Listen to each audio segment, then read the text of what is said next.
اس سے پہلے کہ میں کچھ بولتا، اینڈرسن نے بات کو سنبھالتے ہوئے کہا، بیلا، ہیں کچھ لوگ، تم پریشان نہ ہو، ہم سنبھال لیں گے۔ بیلا کے چہرے کے تاثرات بتا رہے تھے کہ وہ اینڈرسن کی بات سے مطمئن نہیں تھی۔ اس نے بولنے کے لیے منہ کھولا ہی تھا کہ اچانک دروازے پر زور زور سے دستک ہونے لگی۔ دستک دینے والے کے انداز سے پتہ چلتا تھا کہ وہ بہت عجلت میں ہے۔ ہم تینوں نے بیک وقت چونک کر دروازے کی طرف دیکھا۔ لمحے کے 1000ویں حصے میں ہی بیلا کا چہرہ ارق آلود ہو گیا اور وہ متوحش دکھائی دینے لگی۔ کون ہو سکتا ہے؟ میں نے اینڈرسن کی طرف دیکھا۔ شاید کراسٹی آئی ہوگی، اس نے اندازن کہا اور مڑ کر گیٹ کی طرف بڑھ گیا، جبکہ میں ایک ستون کی آڑ میں ہو گیا۔ بیلا اپنی جگہ پر ہی کھڑی تھی، یوں لگتا تھا جیسے اس کے پیر فرش کے ساتھ چپک گئے ہوں۔ اینڈرسن نے دروازہ بند کیا اور اس کے پیچھے پیچھے آنے لگا۔ کراسٹی غصے میں تھی۔ اینڈرسن اس سے پوچھ رہا تھا، کیا ہوا کراسٹی، تم غصے میں کیوں ہو؟ پاپا، 2 لڑکے میرے پیچھے پڑ گئے تھے، کراسٹی بتانے لگی۔ عجیب اور فحش آوازیں کس رہے تھے۔ میرے منع کرنے کے باوجود وہ باز نہیں آئے۔ وہ مجھ سے انکل مورس کے بارے میں پوچھنے لگے۔ میں نے انہیں بتایا کہ انکل مورس اب ہمارے گھر میں نہیں رہتے، لیکن وہ یقین ہی نہیں کر رہے تھے۔ جب میری بات نہیں مانی تو مجھے اغوا کرنے کی کوشش کی۔ کراسٹی کی بات سن کر میرا دل یکبارگی جیسے کن پٹیوں میں دھڑکنے لگا۔ میرے اعصاب تن چکے تھے۔ میرا قیاس بالکل درست تھا۔ رتن کمار کے ہرکاروں نے اینڈرسن کی کوٹھی پر نظر رکھی ہوئی تھی اور انہیں یقین تھا کہ مورس اس کوٹھی میں ضرور آئے گا۔ میں نے اینڈرسن اور بیلا کے چہروں پر بھی خوف اور پریشانی کے تاثرات دیکھے۔ اس کے بولنے سے پہلے ہی کراسٹی نے اس بار استفسار کیا، کون ہیں یہ لوگ اور انہیں انکل مورس سے کیا چاہیے؟ مجھے نہیں معلوم، اینڈرسن نے نفی میں سر ہلایا۔ کیا وہ لڑکے گھر تک آئے تھے؟ نہیں، کراسٹی جواباً بولی۔ میں نے شور مچا دیا تھا جس کی وجہ سے وہ بھاگ گئے۔ کیا آپ کا انکل مورس سے رابطہ ہے؟ وہ آپ انہیں بتا دیں کہ کچھ لوگ انہیں تلاش کر رہے ہیں۔ اچھا ٹھیک ہے، اینڈرسن نے کہا، تم اپنے کمرے میں جاؤ۔ کراسٹی اپنے کمرے میں چلی گئی۔ میں ستون کی آڑ سے نکل آیا اور اینڈرسن کو تسلی دینے لگا۔ انکل، میں شرمندہ ہوں کہ میری وجہ سے آپ لوگ پریشانی میں ہیں۔ آپ مجھے مسٹر ہاروے کا سیل نمبر دیں، میں یہاں سے جاؤں۔ بیٹا، کہاں جاؤ گے؟ ایک دوست ہے، دیال سنگھ۔ میں نے دیال سنگھ کا نام لیتے ہوئے کہا، ان دنوں میں اسی کے پاس ہوں۔ اچھا رکو، میں مسٹر ہاروے کا نمبر لکھ کر دیتا ہوں، اینڈرسن نے کہا اور مڑ کر اندرونی کمرے میں چلا گیا، جبکہ بیلا بھی مجھے عجیب سی نظروں سے دیکھ رہی تھی۔ کچھ ہی دیر گزری تھی کہ اینڈرسن واپس آیا۔ وہ ایک کاغذ پر مسٹر ہاروے کا نمبر لکھ کر لایا تھا۔ اس نے مجھے نمبر دے دیا اور کہنے لگا کہ وہ تمہاری کال کے منتظر ہیں۔ میں نے شکریہ ادا کر کے کاغذ پتلون کی جیب میں رکھا اور مڑ کر گیٹ کی طرف بڑھ گیا۔ میں کوٹھی سے باہر نکل کر تیز تیز قدموں سے چلتا ہوا مین سڑک کی طرف آ گیا۔ میں تھوڑی ہی دور گیا ہوں گا کہ مجھے پیچھے سے 4-5 لوگوں کا غول آتا ہوا دکھائی دیا جو دوڑتا ہوا میری طرف آ رہا تھا۔ میں سمجھ گیا کہ یہ وہی لڑکے تھے جنہوں نے کراسٹی سے میرے بارے میں پوچھا تھا۔ میرے پاس سوچنے کا وقت نہیں تھا، بلکہ یہ وقت جلد فیصلے اور اس پر عمل پیرا ہونے کا تھا۔ وہاں سے فرار ہونے کا فیصلہ کرتے ہی میں نے مخالف سمت میں دوڑ لگا دی۔ میں نے پیچھے مڑ کر دیکھا تو مجھے لگا کہ ان کے ہاتھوں میں ریوالور بھی ہیں۔ ایک نے مجھ پر گولی بھی چلائی جو میرے قریب سے گزرتی ہوئی فضا میں غائب ہو گئی۔ پھر میرے عقب سے تواتر سے گولیاں چلنا شروع ہوئیں۔ آتشی برسات سے بچنے کی خاطر مجھے پہلی گلی دکھائی دی تو میں اسی گلی میں گھس گیا۔ میں دیوانہ وار دوڑ رہا تھا۔ اسی طرح کی صورتحال سے پہلے بھی میرا کئی بار واسطہ پڑا تھا، لیکن اس وقت صورتحال مختلف تھی۔ وہ بدبخت 5 تھے اور میں اکیلا۔ کچھ ہی فاصلے پر بائیں طرف ایک گلی دکھائی دی تو میں اس گلی میں مڑ کر دوڑتا چلا گیا۔ وہ گلی مین روڈ کی طرف جا رہی تھی۔ مین سڑک پر پہنچتے ہی مجھے ایک پلازہ دکھائی دیا تو میں بلا تامل پلازے میں گھستا چلا گیا۔ مجھے یقین تھا کہ دشمنوں میں سے کسی کی نظر مجھ پر نہیں پڑی ہوگی اور میں بآسانی پلازے کے دوسرے گیٹ سے نکل کر ایک اور مین سڑک پر پہنچ گیا۔ خطرہ ابھی بھی سر پر منڈلا رہا تھا، اس لیے میں جلد سے جلد وہاں سے رفو چکر ہونا چاہتا تھا تاکہ کسی محفوظ جگہ پر پہنچ کر دیال سنگھ کو بلا سکوں۔ قبل اس کے کہ میں پیش قدمی کرتا، اچانک ایک کار میرے سامنے آ کر رکی۔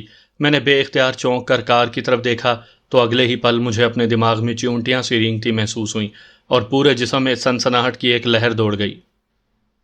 سامعین کرام، آپ سن رہے ہیں ایک دلچسپ اردو کہانی جس کا نام ہے روسیہ۔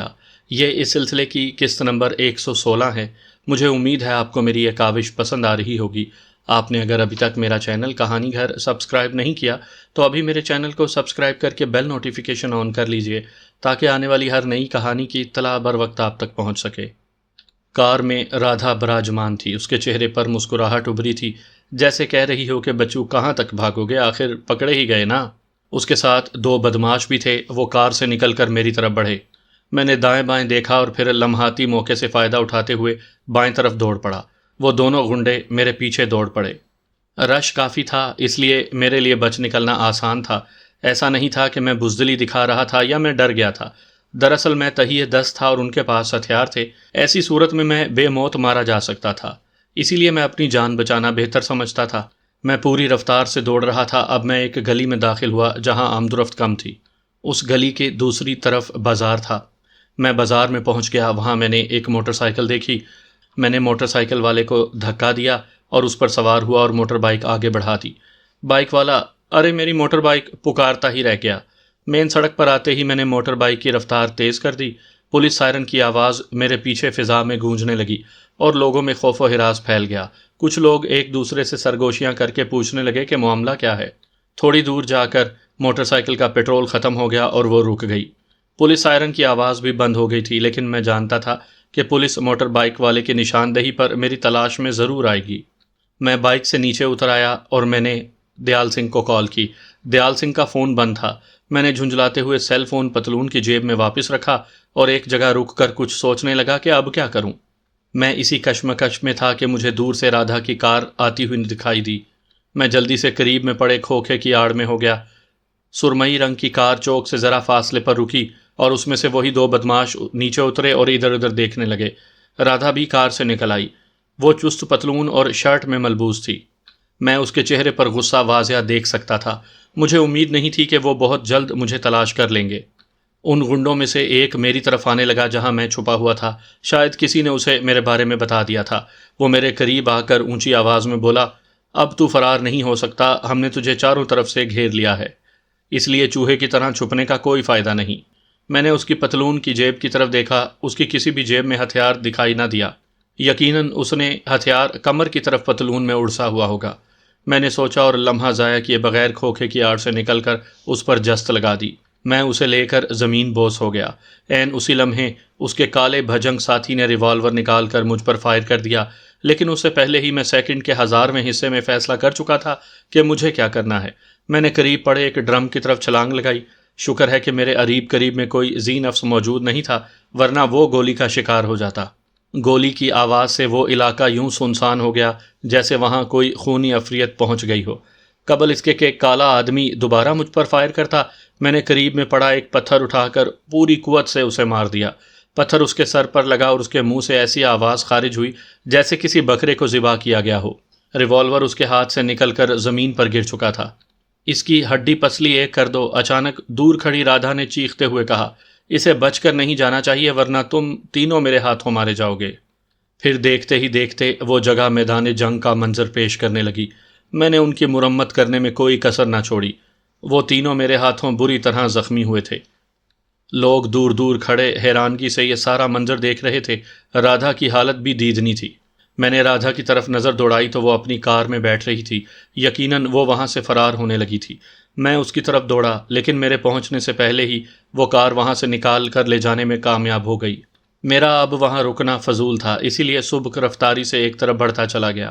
لڑائی بھڑائی کی وجہ سے میرے زخمی بازو سے ٹیسیں اٹھنے لگی تھی جنہیں میں ضبط کیے ہوئے تھا۔ تھوڑی دور آ کر میں نے سیل فون پھر نکالا اور دیال سنگھ کو کال کی۔ کال شکر ہے کہ مل گئی تھی۔ تیسری ہی بیل پر اس نے فون اٹھا لیا۔ سرکار، تسی نے دوست سے ملنا تھا، مل گیا دوست؟ دیال سنگھ کی آواز سنائی دی۔ ہاں، میں نے جواباً کہا۔ تم اس سمے کہاں ہو؟ اسی کالونی میں جتھے تسی کو اتارا تھا، دیال سنگھ نے بتایا۔ تسی کتھے ہو سرکار؟ دیال سنگھ، میں بڑے مندر کے قریب موجود ہوں۔ میری نظر ایک مندر پر پڑی تو میں نے کہا۔ اس مندر کے صدر دروازے پر ہندی زبان کے علاوہ انگریزی میں بھی بڑا مندر لکھا ہوا تھا، اسی لیے میں نے نشانی کے طور پر دیال سنگھ کو یہی نام بتا دیا۔ اچھا ٹھیک ہے سرکار، دیال سنگھ نے سمجھتے ہوئے کہا۔ تسی وہیں رکو، میں آتا ہوں۔ میں وہاں کھڑا ہو کر دیال سنگھ کا انتظار کرنے لگا۔ اچانک میرے کندھے پر کسی نے ہاتھ رکھا تو میں بے اختیار چونک کر مڑا۔ وہ ایک عمر رسیدہ سادھو تھا۔ اس نے سادھوؤں والا لباس پہنا تھا۔ وہ کلین شیو تھا، سر اس کا گنجا تھا اور ماتھے پر کشکا تھا۔ بالک، اندر کیا گھورا گھاری کر رہے ہو؟ اس نے بظاہر نرم لہجے میں استفسار کیا، لیکن لہجے میں طنز کی آمیزش شامل تھی۔ چہرے پر سختی کے تاثرات تھے۔ جی، میں گڑبڑایا۔ میری سمجھ میں نہیں آیا کہ میں اسے کیا جواب دوں۔ کیا پوجا کرنے آئے ہو؟ تو چلو میرے ساتھ۔ نہیں مہاراج، میں نے سہولت سے انکار کر دیا، میں پوجا کرنے نہیں آیا۔ تو میں کسی کا انتظار کر رہا ہوں۔ ناری کا؟ اس نے بے ساختہ پوچھا تو میں نے دل ہی دل میں اسے کوسا۔ پتہ نہیں وہ مجھے کسی ناری کے ساتھ کیوں اٹیچ کرنا چاہتا تھا۔ نہیں مہاراج، میں نے نفی میں سر ہلایا۔ میں تو اس سے پہلے کہ میں کچھ کہتا دیال سنگھ پہنچ گیا اور میری جان خلاصی ہوئی۔ میں نے ہاتھ جوڑ کر سادھو سے نمستے کہا اور بجلی کی صورت سے ٹیکسی کی طرف بڑھا۔ مہاراج کیا کہہ رہا تھا؟ دیال سنگھ مجھ سے مستفسر ہوا۔ اس کا اشارہ سادھو کی طرف تھا۔ اس نے مجھے مندر میں جھانکتے ہوئے دیکھا تھا، میں نے کہا۔ اس کا خیال تھا کہ میں مندر میں کسی ناری کا انتظار کر رہا ہوں۔ دیال سنگھ میری طرف دیکھے ہوئے بغیر زیر لب مسکرایا۔ تبھی اس کی نظر مجھ پر پڑی تو وہ چونکا۔ سرکار، کیا تسی کی کسی سے لڑائی ہوئی ہے؟ رادھا سے سامنا ہو گیا تھا، میں نے جواباً کہا اور مختصراً اسے بتا دیا۔ دیال سنگھ کے چہرے پر حیرت اور پریشانی کے ملے جلے تاثرات ابھر آئے۔ سرکار، ایک مشورہ دوں؟ ہاں بولو۔ سرکار، تسی بڑے جیدار ہو، تسی فلموں میں کام کیوں نہیں کرتے؟ فلموں میں تو تہاڈی فائٹنگ بڑی مشہور ہو جائے گی۔ مجھے فلموں میں کام کرنے کا کوئی شوق نہیں، میں نے سامنے دیکھتے ہوئے کہا۔ کچھ دیر کے بعد ہم دیال سنگھ کے گھر پہنچ گئے۔ راستے میں نے ایک مسلمان ہوٹل سے کھانے پینے کی چیزیں خرید لی تھیں۔ میں دیال سنگھ اور اس کے منہ بولی بہن پر بوجھ نہیں بننا چاہتا تھا۔ ویسے بھی کیا یہ کم تھا کہ دیال سنگھ میری مدد کر رہا تھا؟ تھوڑی دیر بعد دیال سنگھ چلا گیا اور کہتا گیا کہ میں رات کو آؤں گا۔ میں گھر آ کر تھوڑی دیر بعد فریش ہو گیا۔ اچانک مجھے اینڈرسن کی فیملی کا خیال آیا۔ میری وجہ سے اس کی فیملی بھی خطرے میں تھی۔ میں جانتا تھا رادھا کسی بھی طرح ان کا پیچھا نہیں چھوڑے گی۔ میری صف دشمنہ میں رتن کمار، دیپک، جوتی کے بعد رادھا کا بھی اضافہ ہو گیا تھا۔ اچانک مجھے ہاروے کا خیال آیا تو میں نے اس سے رابطے کی خاطر پتلون کی جیب میں ہاتھ مارا تو مجھے 100 واٹ کا کرنٹ لگا۔ میں اچھل کر کھڑا ہوا اور اپنی پتلون کی تلاشی لینے لگا۔ پتلون کی کسی بھی جیب میں اینڈرسن کا دیا ہوا کاغذ جس پر ہاروے کا نمبر تھا موجود نہیں تھا۔ میں نے پتلون کی ساری جیبیں دیکھ لیں لیکن کاغذ برآمد نہ ہو سکا۔ شاید لڑائی کے دوران وہ کاغذ کہیں گر گیا تھا۔ میں بڑی مشکل سے اینڈرسن تک پہنچا تھا لیکن ساری محنت اکارت ہوتی نظر آئی۔ لیکن ایک امید تھی کہ شاید کاغذ دیال سنگھ کی ٹیکسی میں گر گیا ہو، اسی لیے میں نے فوراً فون نکالا اور دیال سنگھ کو فون کیا۔ حکم کرو سرکار۔ رابطہ ہوا تو دیال سنگھ نے رسان سے پوچھا، کہاں ہو دیال سنگھ؟ میں ایک سواری کو راج کالونی چھوڑنے جا رہا ہوں، دیال سنگھ نے جواباً کہا۔ پھر لمحاتی توقف کے بعد مستفسر ہوا، کیا کوئی مسئلہ ہے سرکار؟ نہیں، میں نے نپے تلے لہجے میں کہا۔ تم یہ دیکھ کر بتاؤ تمہاری ٹیکسی میں کوئی کاغذ تو نہیں پڑا؟ کاغذ؟ ہاں، میں نے کہا، اس پر ایک نمبر لکھا ہے، جلدی سے دیکھ کر بتاؤ۔ میں دیکھتا ہوں سرکار، دیال سنگھ نے کہا۔ پھر چند لمحوں کی خاموشی ہوئی۔ میں ارادی طور پر کمرے میں ٹہل رہا تھا۔ چند سیکنڈ کے بعد دیال سنگھ کی آواز آئی، وہ کہہ رہا تھا، نہیں سرکار۔ تم نے اچھی طرح چیک کر لیا ہے؟ میں نے ہونٹ بھینچتے ہوئے کہا، جی سرکار، میں نے ٹیکسی کا ایک ایک کونا دیکھ لیا ہے، دیال سنگھ نے جواباً کہا۔ میں نے ٹھنڈی سانس لی۔ ٹھیک ہے، اتنا کہنے کے بعد میں نے رابطہ منقطع کر دیا۔ رک کر میں سوچنے لگا کہ آخر کاغذ کہاں گرا ہوگا۔ مجھ سے غلطی ہوئی تھی، میں اینڈرسن کو اپنا نمبر ہی دے دیتا۔ اب مجھے دوبارہ اینڈرسن کے پاس جانا پڑے گا، اس کے علاوہ کوئی چارہ نہیں تھا۔ اس آپاداپی میں مجھ سے وہ کاغذ کھو گیا تھا جس کا مجھے بے حد ملال تھا۔ میری بھوک بھی مر چکی تھی، جو سامان میں کھانے کے لیے لایا تھا وہ ویسے کا ویسا ہی میز پر پڑا تھا۔ میرے پاس موجود پیسے بھی ختم ہو رہے تھے اور میں دیال سنگھ پر بوجھ نہیں بننا چاہتا تھا، اسی لیے سوچ رہا تھا کہ اب کیا کروں اور کیا نہ کروں۔ کچھ دیر ٹہلنے کے بعد جب کوئی بات سمجھ نہ آئی تو میں بوجھل دل کے ساتھ بستر پر لیٹ گیا۔ رات کو دیال سنگھ بھی آ گیا اور مجھ سے پوچھنے لگا کہ آپ نے کھانا نہیں کھایا؟ میں نے کہا کہ مجھے بھوک نہیں ہے۔ تسی یقیناً اسی کاغذ کی وجہ سے پریشان ہو جو تسی سے کھو گیا ہے۔ پھر دیال سنگھ کہنے لگا کہ تسی انتظار کرو، میں بیبے سے کھانا لے کر آتا ہوں۔ میں اسے روکنا چاہتا تھا لیکن ارادہ بدل دیا۔ وہ چلا گیا اور میں اس کا انتظار کرنے لگا۔ مزید 2 دن میں نے اسی گھر میں گزار دیے۔ دیال سنگھ روز میرے پاس آتا تھا۔ میں نے اسے رتن کمار کی واپسی کے بارے میں معلوم کرنے کا کہہ دیا۔ میرے بازو کا زخم اب ٹھیک ہو چکا تھا اور تکلیف میں بھی کافی حد تک افاقہ ہو گیا تھا۔ تیسرے دن دیال سنگھ مجھ سے ملنے نہیں آیا تو میں نے اس کا انتظار کرتے کرتے اس کے نمبر پر کال کی اور اس کا نمبر مجھے بند ملا۔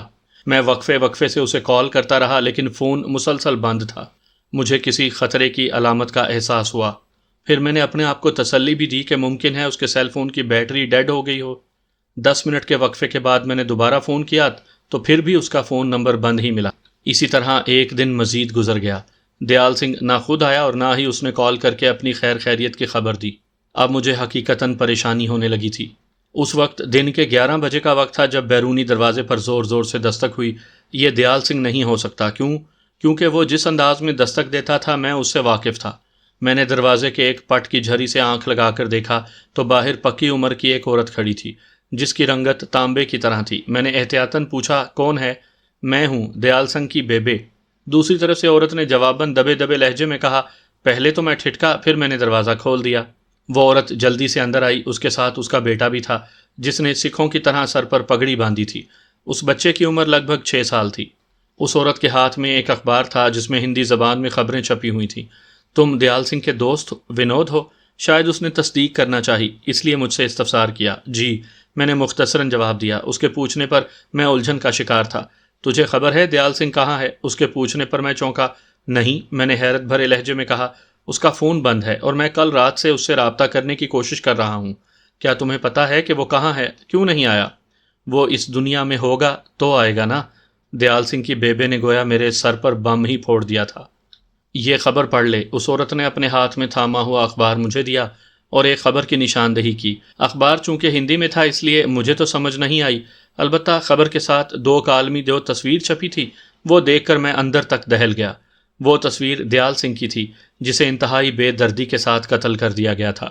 اس کے چہرے پر جا بجا زخم کے نشان تھے، یوں لگتا تھا جیسے اس پر بے پناہ تشدد کیا گیا ہو اور تشدد کے دوران ہی اس کی موت واقع ہو گئی ہو۔ یہ تو دیال سنگھ، میں نے لکنت بھرے لہجے میں کہا اور اس سے آگے نہ بول سکا۔ کسی نے میرے بھائی کی ہتیا کر دی، دیال سنگھ کی بیبے رندی ہوئی آواز میں بولی تو میں نے اخبار سے نظریں ہٹا کر اسے دیکھا۔ تم جانتی ہو کس نے دیال سنگھ کی ہتیا کی ہے؟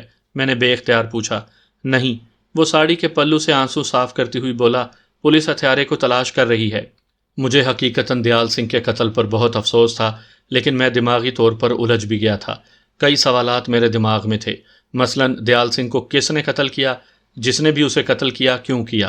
وہ اس سے کیا چاہتے تھے؟ ان سوالات کے ساتھ ساتھ میرا دھیان دیپک اور رادھا کی طرف بھی گیا۔ کہیں وہ میرے ساتھ ان لوگوں کی نظروں میں تو نہیں آ گیا تھا؟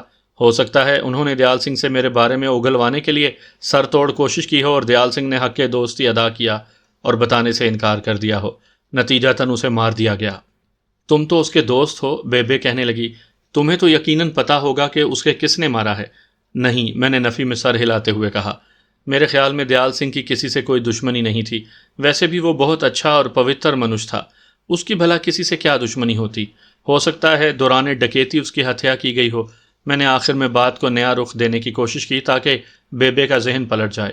پولیس کا بھی یہی خیال ہے، بیبے نے اسبات میں سر ہلایا، لیکن میرا دل نہیں مانتا۔ بہرحال پولیس دیال سنگھ کے ہتھیارے کو تلاش کر رہی ہے، شاید وہ تم سے بھی پوچھ گچھ کرے، کیونکہ وہ دیال سنگھ کے سبھی جاننے والوں سے تفتیش کر رہی ہے، اس لیے تم نے کہیں جانا نہیں ہے۔ پولیس کا سن کر میں حقیقتاً پریشان ہو گیا تھا۔ میرے پاس تو شناختی ثبوت بھی نہیں تھے کہ جس سے میں خود کو انڈیا کا باشندہ ثابت کر سکتا۔ میں نے سوچا ہوا تھا کہ ہاروے سے ملاقات ہوگی تو اس سے درخواست کروں گا کہ وہ مجھے انڈیا کی شہریت دلا دے۔ پیسوں سے ہر کام ممکن تھا، پیسوں کے بل بوتے پر مجھے بھی انڈیا کی شہریت مل جانی تھی۔ لمحاتی توقف اختیار کرنے کے بعد میں نے ناصحانہ لہجے میں کہا، دیال سنگھ کی بیبے ہونے کے ناطے تم میری بھی بیبے ہو۔ میں نہیں جانتا دیال سنگھ کی کس نے ہتیا کی ہے، لیکن میں آرام سے بیٹھنے والا نہیں، میں ہتھیارے کو تلاش کرنے کی پوری کوشش کروں گا۔ تم اس معاملے میں پولیس کو بے شک گھسیٹو، لیکن میں تمہاری بنتی کرتا ہوں کہ مجھے پولیس کے سامنے مت لاؤ۔ تم پولیس کو جانتی تو ہو، وہ بے گناہوں کو بھی جیل میں بند کر دیتی ہے۔ کیوں؟ اس نے ترش روئی سے پوچھا۔ تم پولیس کا سامنا کیوں نہیں کر سکتے؟ تم تو دیال سنگھ کے گہرے یار بیلی ہو۔ میری مجبوری ہے۔ کیا مجبوری ہے؟ اس نے ترش روئی سے استفسار کیا۔ کیسے دوست ہو تم؟ میں نے اس کی بات درمیان میں ہی کاٹ دی۔ ہے مجبوری؟ کیا؟ وہی تو پوچھ رہی ہوں۔ وہ تو پوری تفتیش ہی کرنے پر اتر آئی تھی، میری سمجھ میں نہیں آ رہا تھا کہ اسے کیا مجبوری بتاؤں۔ وہ مجھے یوں دیکھ رہی تھی جیسے میں نے ہی دیال سنگھ کی ہتیا کی ہو۔ کہیں تم نے تو دیال سنگھ کو نہیں مارا؟ اس نے شک بھری نظروں سے میرے چہرے کی تاثرات کا جائزہ لیتے ہوئے کہا۔ اگر میں اس موقع پر گڑبڑا جاتا اور اعتماد کھو دیتا تو یقیناً بیبے کی نظروں میں مشکوک ہو جاتا اور وہ یہی سمجھتی کہ دیال سنگھ کے قتل میں میرا ہاتھ ہے۔ یہ تم کیسی بات کرتی ہو بیبے؟ میں نے بھی صورت سے کہا۔ میں دیال سنگھ کی کیوں ہتیا کروں گا؟ مجھے کیا پتا؟ وہ بھی ترنت بولی۔ وہ کافی چالاک عورت تھی، اس کا تفتیشی انداز پولیس جیسا تھا، اسے پولیس میں ہونا چاہیے تھا، یہ میں نے سوچا تھا۔ وہ لمحاتی توقف کے بعد دوبارہ بولی، اور ہاں، مجھے بیبے مت کہو، میں تمہاری بیبے نہیں، میں صرف دیال سنگھ کی بیبے ہوں۔ وہی مجھے بیبے کہتا تھا تو اچھا لگتا تھا، تمہارے منہ سے نہیں لگتا اچھا۔ اب تو وہ اس دنیا میں نہیں رہا۔ میں نے افسوس کیا، پھر منت ریز لہجے میں کہا، پلیز پولیس کو میرے بارے میں کچھ مت بتانا۔ وہ لمحاتی توقف کے دوران پرغور نظروں سے میرا جائزہ لیتی رہی۔ اس دوران اس کا بیٹا خاموش کھڑا ادھر ادھر دیکھنے میں مگن تھا، یوں جیسے اس نے ہم دونوں کو یکسر نظر انداز کر دیا تھا۔ ٹھیک ہے، میں پولیس کو نہیں بتاؤں گی، وہ فیصلہ کن لہجے میں بولی۔ میں نہیں جانتا تھا کہ وہ سچ کہہ رہی ہے یا صرف مجھے بے وقوف بنانے کی خاطر حامی بھری ہے۔ فی الوقت اس کی بات پر یقین کرنا میری مجبوری تھی۔ دھنیہ واد، میں نے ہاتھ جوڑ کر کہا۔ کھانا کھایا ہے تم نے؟ اس نے یوں پوچھا جیسے میں اس کا شوہر ہوں۔ نہیں، میں نے نفی میں سر ہلایا۔ اس نے اپنی گردن اسبات میں ہلائی اور جاتے وقت کہنے لگی، میں کھانا بھجواتی ہوں۔ اس کے جاتے ہی میں نے یوں سانس لیا جیسے غبارے میں سے ہوا نکلتی ہے۔ کچھ ہی دیر گزری تھی کہ سکھنی بیبے کا سکھ بیٹا میرے لیے کھانا لے آیا۔ دیال سنگھ کی ہتھیا کی خبر سن کر میرا دل ڈوب گیا تھا اور بھوک بھی تقریباً ختم ہو گئی تھی، اسی لیے میں نے کھانا میز پر رکھ دیا۔ در حقیقت میں آئندہ کا لایا عمل سوچ رہا تھا، کیا دیال سنگھ کے گھر میں رہنا میرے لیے بہتر تھا یا نہیں؟ میں کشمکش میں مبتلا تھا اور کسی بھی نتیجے پر نہیں پہنچ پا رہا تھا۔ مجھے انڈیا آئے کئی مہینے گزر گئے تھے لیکن میں اپنے مقصد میں کامیاب نہیں ہو سکا تھا۔ اگر رتن کمار کو کیفر کردار تک پہنچانے کا معاملہ نہ ہوتا تو میں کب کا یہاں سے جا چکا ہوتا۔ چونکہ میری بہن روزینہ کی خودکشی کے پیچھے رتن کمار کا ہاتھ تھا، اس لیے جب تک میں نے اسے نرک نہیں پہنچانا تھا میرے لیے اطمینان سکون بے سود تھا۔ رات کو میں کافی دیر تک جاگتا اور سوچتا رہا اور بالآخر میں نے یہی فیصلہ کیا کہ مجھے جلد از جلد اس جگہ سے نکل کر کسی اور جگہ شفٹ ہو جانا چاہیے۔ بادی النظر میں دیال سنگھ کی بیبے کے ارادے خطرناک لگتے تھے۔ وہ جس طرح تیار ہو کر میرے لیے کھانا لے کر آئی تھی، اگر میری جگہ کوئی اور بدکماش ہوتا تو وہ شاید بیبے کے سحر میں جکڑا جاتا۔ صبح بیبے کا بیٹا ناشتہ دے گیا تھا لیکن دوپہر کو وہ خود آئی تھی۔ اس کے چہرے پر ابھی تک خفگی کے تاثرات تھے۔ جانے سے پہلے اس نے کہا، کل رات پولیس آئی تھی۔ کہاں؟ میں نے بے اختیار چونک کر پوچھا۔ میرے گھر، بیبے جواباً بولی۔ وہ دیال سنگھ کی ہتھیا کی تفتیش کر رہی ہے۔ او ہو، تم نے میرے بارے میں تو نہیں بتایا؟ مجھے اپنی فکر ستانے لگی۔ نہیں، اس نے نفی میں گردن ہلائی۔ تم چنتا مت کرو، میں نے تمہارے بارے میں کچھ نہیں بتایا۔ میرے منہ سے شکر کا سانس نکلا۔ میں نے ممنون لہجے میں کہا، دھنیہ واد بیبے۔ بیبے کے نام پر وہ چڑ گئی، منہ بنا کر بولی، میں نے کہا تھا کہ میں تمہاری بیبے نہیں، میں صرف دیال سنگھ کی بیبے تھی۔ پھر کیا کہوں؟ میں نے استفسار کیا۔ مجھے تمہارا نام ہی معلوم نہیں۔ میرا نام روپا کور ہے، وہ ادائے ناز سے بولی۔ تو مجھے روپا کہا کرو، ویسے میں 30 سال کی ہوں۔ میں نے اس سے اس کی عمر نہیں پوچھی تھی لیکن شاید اس نے بتانا ضروری سمجھا۔ مجھے اس سے کوفت محسوس ہو رہی تھی۔ مجھے لگ رہا تھا کہ مجھے جلد از جلد اپنا بوریا بستر سمیٹ کر کسی اور طرف جانا پڑے گا، اسی میں میری بہتری تھی۔ ٹھیک ہے مس روپا، بالآخر میں نے طویل سانس کھینچی اور زیر لب مسکراتے ہوئے کہا، اور کچھ؟ اب میں چلتی ہوں۔ اس نے جانے کا ارادہ کیا۔ شکر ہے میرے اللہ، یہ میں نے دل میں کہا تھا۔ روپا کور چلی گئی اور میں بوجھل قدموں کے ساتھ چلتا ہوا کمرے میں بستر پر ڈھہ گیا۔ 1 ہفتہ گزرنے کے باوجود دیال سنگھ کے ہتھیارے پکڑے نہیں گئے تھے۔ اس 1 ہفتے میں میری داڑھی اور مونچھیں بھی کافی بڑھ گئی تھیں، یہاں تک کہ سر کے بال بھی کافی بڑھ چکے تھے۔ داڑھی مونچھیں اور سر کے بالوں کے بڑے ہونے کے باعث میرا حلیہ کافی حد تک بدل چکا تھا، لیکن اس کے باوجود میں رسک نہیں لے سکتا تھا۔ مجھے سوچ سمجھ کر قدم اٹھانا تھا۔ پھر میں کچھ سوچ کر گھر سے باہر نکل گیا۔ کافی دور آنے کے بعد میں ایک درمیانے درجے کے ہوٹل میں بیٹھ گیا۔ وہ ہوٹل مسلمان شخص کا تھا، کیونکہ ہوٹل کے مالک نے سر پر نماز پڑھنے والی سفید رنگ کی ٹوپی پہنی ہوئی تھی۔ اس کا لباس بھی سفید تھا۔ وہ باریش آدمی تھا۔ میں میز پر بیٹھا تو ایک لڑکا آرڈر لینے آ گیا۔ اس لڑکے نے بھی سر پر ٹوپی رکھی تھی اور دائیں کاندھے پر صافی تھی۔ میں نے اس لڑکے کو چائے لانے کا کہا۔ لڑکا چلا گیا تو میں ہوٹل میں بیٹھے لوگوں کا جائزہ لینے لگا۔ 5 منٹ ہی گزرے تھے کہ لڑکا چائے لے آیا اور میں چائے سپ کرنے کے ساتھ ساتھ موجودہ صورتحال پر غور و فکر کرنے لگا۔ کچھ سمجھ میں نہیں آ رہا تھا کہ جاؤں تو کہاں جاؤں۔ شام ہونے میں کچھ گھنٹے باقی تھے۔ میرے پاس اتنے پیسے بھی نہیں تھے کہ میں کسی ہوٹل میں رات گزار سکتا۔ علاوہ ازیں مجھے ایک بار پھر اینڈرسن تک پہنچنا تھا۔ پہلے تو دیال سنگھ تھا جو مجھے مفت ٹیکسی میں سیر کراتا پھرتا تھا، اب مجھے کرایہ بھر کر جانا تھا۔ معلوم نہیں تھا کہ اینڈرسن اور اس کی فیملی اسی گھر میں ہوگی یا وہ بھی فوری طور پر کہیں اور شفٹ ہو گئے ہوں گے۔ میرا قیاس تو یہی تھا کہ وہ کوٹھی چھوڑ چکے ہوں گے، کیونکہ ان کی زندگی بھی خطرے میں تھی۔ رادھا اور اس کے گماشتوں نے ممکن ہے دوبارہ وہاں دھاوا بولا ہو۔ ان کی خبر گیری بھی ضروری تھی، لیکن میں تیل اور اس کی دھار دیکھ کر قدم اٹھانا چاہتا تھا۔ سب سے پہلے تو مجھے اپنے لیے رہائش کا بندوبست کرنا تھا، اس کے بعد ہی میں رتن کمار، دیپک اور رادھا کے مقابلے میں آؤں گا۔ اچانک ہوٹل میں ایک شخص داخل ہوا۔ اسلم بھائی، ایک گرما گرم چائے تو پلا دو۔ وہ آدمی چائے بنانے والے بارش شخص سے کہتے ہوئے میرے ساتھ والی میز پر بیٹھ گیا۔ اچھا ورما، چند منٹ انتظار کرو، بارش آدمی نے جواباً کہا۔ اس کا نام اسلم تھا۔ ایک چائے پینے کے بعد میں نے ایک اور منگوا لی۔ میرا مقصد چائے پینا نہیں تھا، میں وقت گزاری کے لیے اس ہوٹل میں بیٹھنا چاہتا تھا تاکہ شام کا اندھیرا پھیلے تو میں رات گزارنے کے لیے کسی عام سے ہوٹل کی تلاش میں نکلوں۔ رات کا اندھیرا پھیل چکا تھا اور میں وہاں سے جانے کا سوچ رہا تھا۔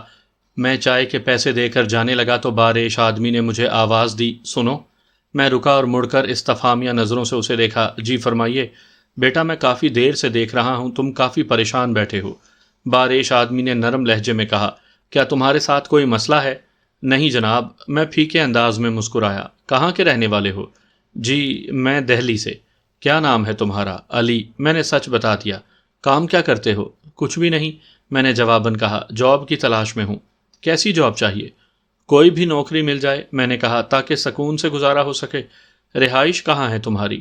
میں زیر لب مسکرایا، میرے پاس رہائش نہیں۔ تو پھر کہاں رہتے ہو؟ اس نے حیرت بھرے لہجے میں دریافت کیا۔ کبھی کہیں تو کبھی کہیں، میں نے زیر لب مسکراتے ہوئے جواب دیا۔ بارش آدمی نے ہنکارا بھرا، پھر لمحاتی توقف اختیار کرنے کے بعد کہنے لگا، میرا نام اسلم ہے، ویسے سب لوگ مجھے حاجی اسلم کہتے ہیں۔ تم جانتے ہو کہ جب کوئی حج کر لیتا ہے تو پھر اس کے نام کے ساتھ حاجی جڑ جاتا ہے۔ باہر کیف، میرے پاس کام ہے۔ کام تمہارے شایان شان ہے یا نہیں یہ تو نہیں جانتا، لیکن کر لوگے تو تمہارا فائدہ ہو جائے گا۔ رہنے کے لیے رہائش بھی دوں گا۔ میری آنکھوں میں چمک پیدا ہوئی۔ قدرت میرے رہنے کے لیے انتظام کر رہی تھی، اس لیے میں نے کچھ سوچے سمجھے بغیر اس موقع سے بھرپور فائدہ اٹھایا۔